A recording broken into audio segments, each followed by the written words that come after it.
Muziki ni ndoto, na ni ndoto inayohitaji msimamo mkubwa sana.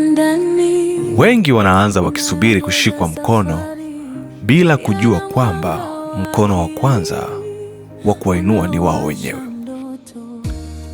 Msanii anapojijua mapema, anageuka kuwa jibu kabla ya kuuliza maswali.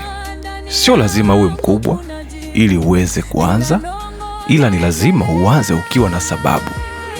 Fursa inakutana na aliyejiandaa, si aliyechoka na wala anayelalamika. Dirana ni sauti inayosema anza sasa, anza leo, wengine watakukuta njiani. Dirana, elekea juu. Dirana ni sauti ya dira, mwanga wa mawazo mapya. Ukisikia ujue safari na